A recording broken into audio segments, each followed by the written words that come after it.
Hello everyone and welcome back to Age Nagash's channel dedicated to Age Sigmar. And in this video we are returning back to the Fleshly Court and we are going to be looking at the Crypt Flayers. So we're going to look at their lore and then we're going to go into their rules as well. So starting with their lore, what it has to say about them is Crypt Flayers haunt the night, soaring through the sky like dark shadows above the battlefield, with keen eyes and pick out enemies in the gloom below.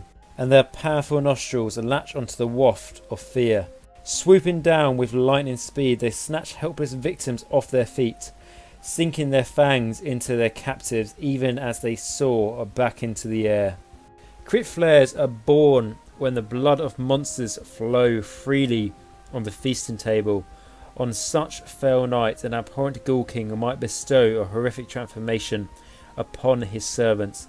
The deranged sovereigns mixes his blood with a Terrorgeist's flesh, necrotoses fluids, and those ghouls who sup on its concoction are twisted into new terrifying shapes. A layer of withering skin grows around the ghoul, and then from his fleshy sack a Crypt Flayer emerges into the realms. After being born in this way, the enchantments bestowed upon the Crypt Flayers fully take hold, transforming them into dark predators and growing huge and twisted. Crypt Flayers gain the added nightmare growth of leathery wings, their claws elongated, spines burst from their backs, and their eyes glow stronger to pierce the musk and gloom of battle. No longer bound to the earth, they take to the skies as airborne scouts and warriors for the court. Ferocious killers, Crypt Flayers wheel through the air above their king's domain, sniffing the wind for juicy hunting grounds. Those who are seen as most noble by their cannibal kindred are called Crypt Infernals. Taller and stronger than the rest, they lead from the front as shining examples to their men. Whether seen through a lens of madness or in all their rotting glory, none that face them can doubt the Crypt Flayers are brutally efficient in battle. They are darkly blessed by tainted Terrorgeist flesh they have ingested, and in their chests dwells a measure of the undead's beast capacity to unleash a mind-shredding shriek.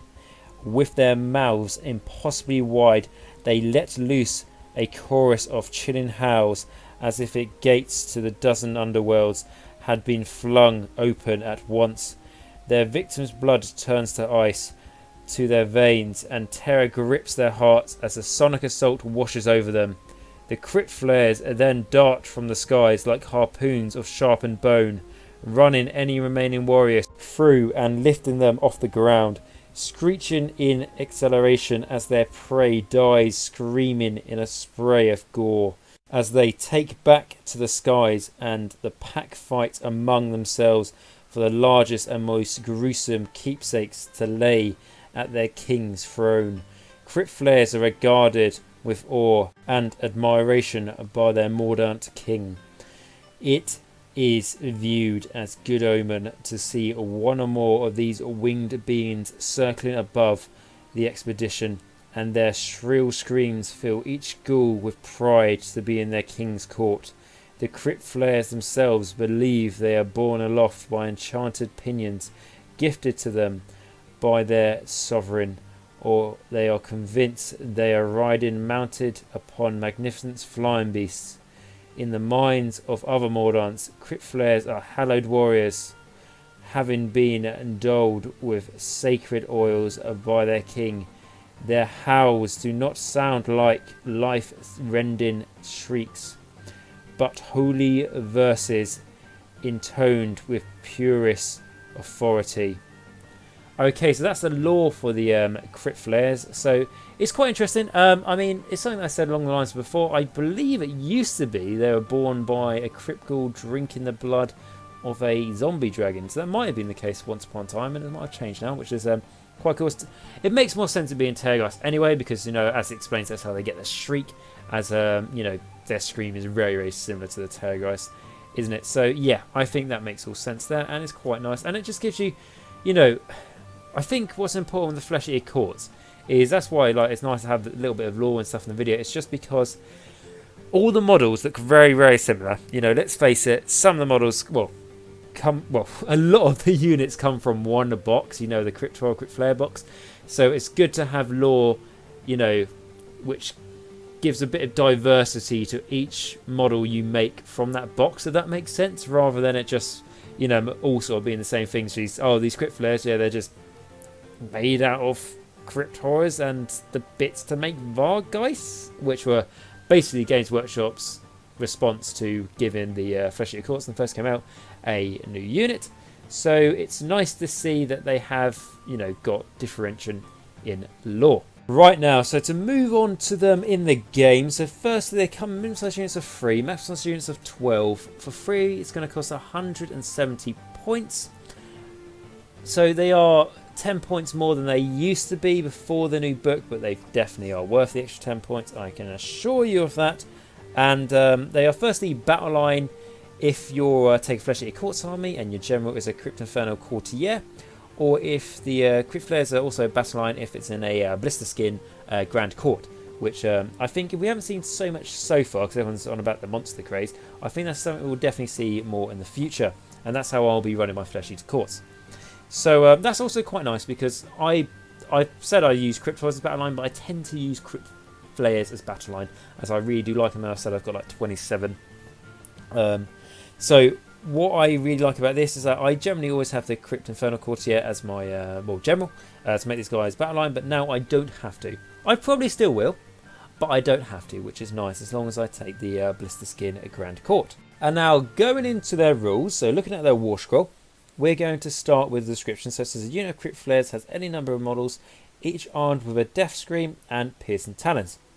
So firstly, any number of models for open player narrative games. Match play games, remember, minimum size units of 3, maximum size units of 12.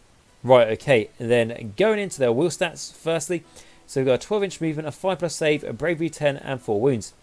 So, 5+ save, you know, these are elite monstrous infantry. So, you know, we'd maybe like a 4-up save, but a 5-up save, bear in mind they're completely naked. No matter how much shining armour they think they've got, or their Pegasus they're riding has got, reality is they haven't really got any armour. So 5+ save is not bad. A 12-inch movement, really good, makes these really fast. Of course, there's loads away in the Flesh Eater Courts Battle Tome. If you've got it or you haven't got it, you can watch my Allegiance ability video where I go into how you can make things really, really fast, looking at their spells. It's also the Grand Courts in the Blister Skin. Grand Court, it gives you extra movement as well, so they can make these guys really, really fast. So a base movement of 12 inches is really, really good and nice. Bravery 10, yep, we expect that, good. 4 wounds, you know, it's the same as Crypt Horrors, so it's going to be 4 wounds, which is, you know, good. Just bear in mind there's some things out there that get bonuses when they target units that have 4 more wounds. I think like Namati Thralls from the Deepkin, I think they will get a bonus. So just like bear in mind little things like that, but no, 4 wounds are good. They're basically ogres at that point, you know, for their toughness sake. Right, okay, and then going into their weapons. So firstly they got the missile weapons. So this is the Death Scream. So it's got a 10-inch range and 1 attack. And then for us to hit into wound, rend and damage, it says see below. So we are going to have a look at that in a minute. We're just going to go on to the next weapon, which is going to be the melee weapon. So this is Piercing Talons. So it's got a 1-inch range, 4 attacks, 4 to hit, 3 to wound, -1 rend and 1 damage. Okay, so that's nice. Lots of attacks there. Has got rend to it, and this is something very important with the Flesh Eater Courts, because if you look at their high damaging units, so we've got the Crypt Horrors, really, really nice, but don't have rend. I've talked about already why that's not as much of a bigger problem as people make it out, because that's not what they're made for. They're not made for taking down units with massive good armor saves. They are made for horde units. So the Crypt Flayers are made for elites, you know, units, those sort of things, you know, Stormcast, Liberators, you know, Secretaries, all those sorts of things. Right, okay, then going into the ability. So firstly we have got the Crypt Infernal. So the leader of this unit is a Crypt Infernal. Add 1 to the attack characteristics of a Crypt Infernal's Piercing Talons. Really nice here, as I always say when it's added 1 to the attacks, because it's really simple. Just chuck another dice into your attacks, rather than going, instead of it being, you know, +1 to wound, and it's like, oh, okay, well then I have to roll this one separately, and then make it just saves time. Give them an extra attack, nice and simple. Fly, so this unit can fly. Not really surprising there, as they are Crypt Flayers. You know, they are the winged version of Crypt Flayers, essentially. So, yeah, but it's good to have it in writing, of course, obviously. And going into the abilities, so the first one is Death Scream. So this is coming to the missile weapon that I mentioned earlier. So just going over its stats again. It's got a 10-inch range, and it's got 1 attack. So what does it do? So do not use the attack sequence for an attack made with a Death Scream. Instead, roll 2d6, subtract 2 if the target unit is more than 3 inches from the attacking model. If the result is higher than the target's unit bravery characteristics, the target unit suffers a number of mortal wounds equal to the difference between the bravery characteristic and the result. So this is a really good, because how this scream used to be was really either diabolically bad to the point where you never used it, or to the point where you had to make the enemy so many minuses bravery, and then they also had to be something like ogres or something like orcs or something like goblins or something like Skaven to even make an impact. And when you did, it was quite good. But if you're going against, I don't know, well, obviously you're going against a Serpent army, a Demon army, a Death army, it wasn't going to do anything anyway. But before, it was you roll 1 dice and plus a 1 to it. So, if you got, you know, and the difference between that and the enemy unit's bravery, if you beated it, meant they took mortal wounds to the difference. So similar to this. However, that was, and it was so bad, honestly. If the enemy had a bravery 7, there's nothing you could do. If they had bravery 6, if you rolled a 6 and plus 1 to it, you could do 1 mortal wound to them without making the enemy minus bravery. Yes, there was an artifact you could put on Terragast to do that, but anyway, that's all in the past. But I'm just trying to say that this scream is very much better now. What I'd also like to say, essentially, you know, this is the Banshee Scream, isn't it? This is the Banshee Scream. It's exactly the same. However, you are going to be subtracting 2 to your rolls if the enemy unit's not within 3 inches of you. So, when people say that this is overpowered, and I'm not saying loads of people say it, but I have seen it already mentioned on Facebook, in gaming groups, those sorts of things, where people say, oh, this, you know, Scream attack is really, really good, overpowered, and all the rest of it. However, I do think it's really, really good, but it's not OP. And the reason I'm going to say it's not overpowering is just because you have to subtract 2 if you're not within 3 inches. And at that point, the range of this scream is only 10 inches. So, if you have to subtract 2 from it, if you're not within 3 inches, it's not... It's... Yeah, you're rolling 2d6, but even if you roll, you know, let's say a moderate dice roll, okay, so let's say what the average is a 7 on 2 dice. So if the enemy unit's not within, you know, 3 inches of you, then your 7 becomes a 5, and then the enemy unit's bravery has to have like bravery 4 at that point to really do anything. So it has to be, you know, like Skaven or goblins or something along those lines, and then it's really not very good. So essentially, this is how I look at it, as a combat ability. Now this is only going to obviously be in your shooting phase because it's a shooting attack, so you're not going to be in, you know, you're not going to be able to do it twice in one battle round, all that. It's not an actual combat attack, but I look at it as it's a combat specific ability. Just because to make the most of it, you're going to have to be in combat, which, you know, isn't a problem at all, but I'm just saying that's why I don't think this is overpowered. I think it is much better than it used to be, but it's not ridiculous. But I do feel like this is a very, very nice change to see, whereas before with the Death Scream, it was very much a case of sometimes didn't do anything at all. So it wasn't a case of it didn't do anything, it was just a case you didn't even roll the dice because there was no point to it. Whereas now, it's swingy as always because it's 2d6, but it's more reliable. You trying to do mortal wounds to the enemy, and you could get really, really lucky here. If you're up against an enemy unit that's got, let's say, bravery 6, let's say, you know, Iron Jaws Brutes as an example, you could roll a 12. You could roll 2d6 and get a 12. And then the Orc Brutes have a bravery of 6. So they've taken 6 mortal wounds flat. And bear in mind that each one of these flayers is going to be making an attack of this. And like I say, I run units of 12 flayers. So if all 12 are attacking, it could, yeah, do nothing. Or it could be so vile and nasty. It would be absolutely lovely. So that is the Death Screen. And bearing in mind, Death doesn't really have any shooting. It does have some shooting, of course. It has, well, this. It has the Banshee Scream. It has the Terrorgeist Scream. It has the what they called, apologies, I can't remember the name, but the sort of the jailer types for the Nighthaunt that have the locks and stuff. They can obviously do some shooting there. You've got the Vampire Lord and Zombie Dragon. Oh, I say Vampire Lord and Zombie Dragon. I just mean the Zombie Dragon. Does its Pestilence Breath attack, which is a very good shooting attack. You've got the Gaze of Nagash. And are there any other shootings in Death? You probably can remember some, and you're probably shouting at the video if there are, but from what I can remember, not talking about Tomb Kings, I think that is all the shooting Death has to offer. Just trying to think quickly.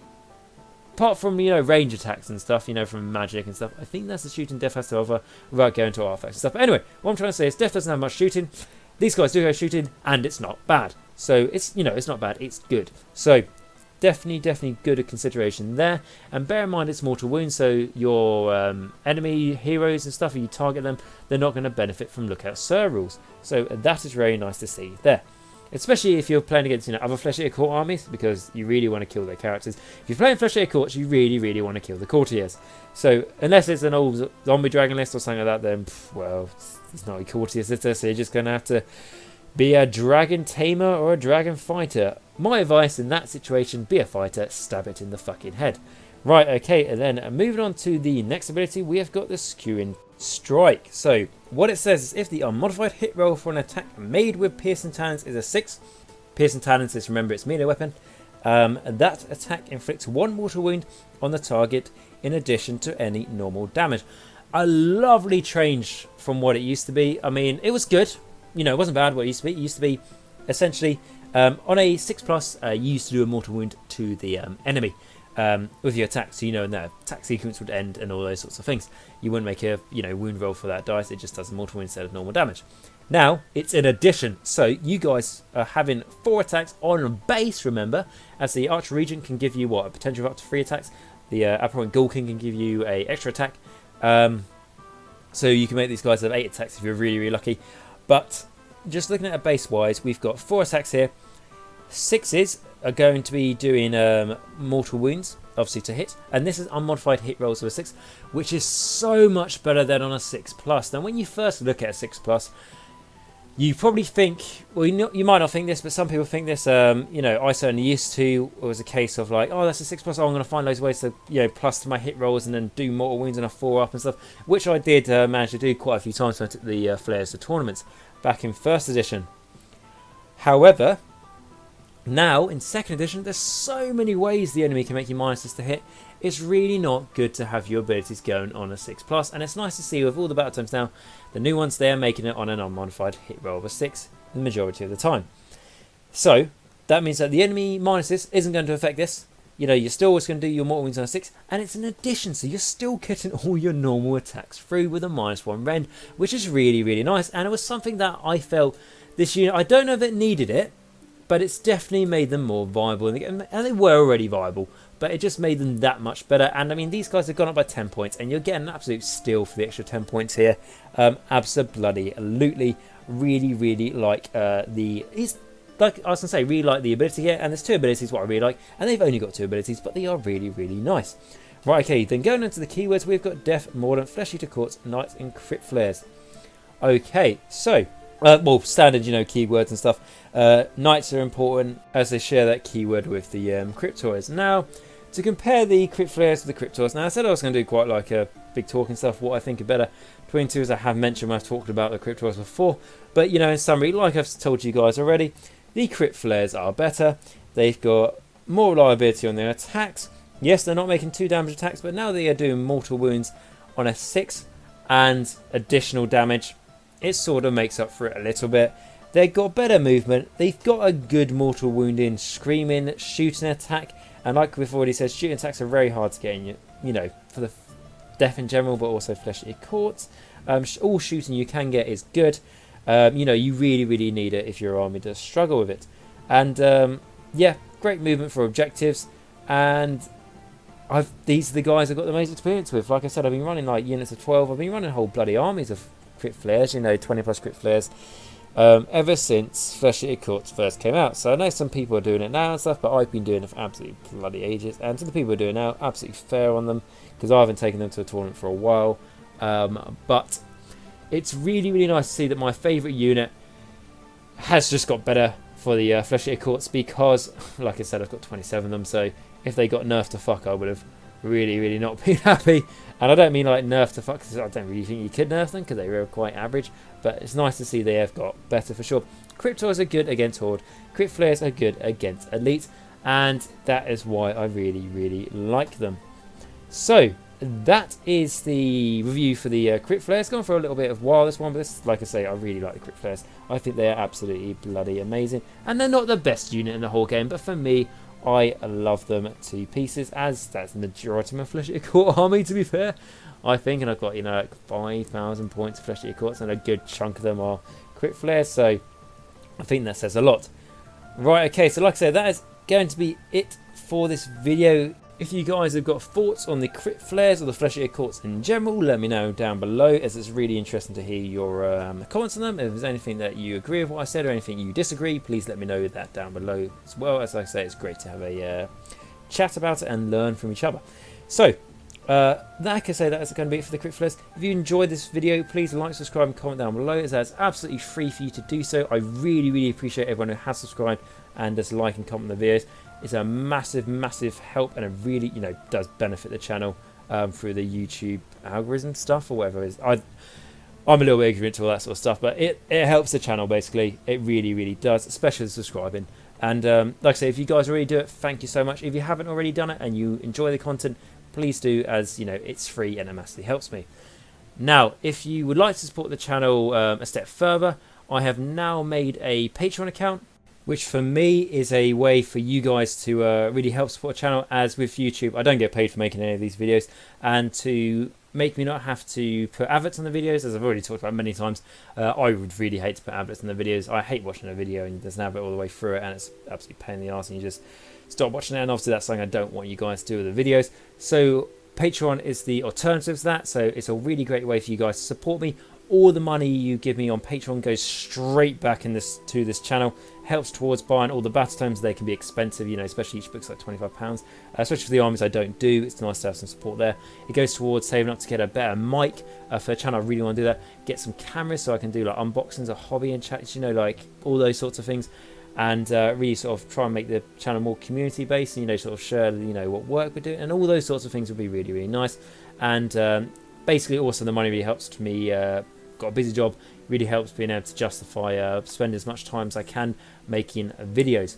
So if you could do that, it would really help out the channel. And like I say, I'm honest here, if you guys donate money, it makes me be able to provide better content. Essentially, that's what it's all about.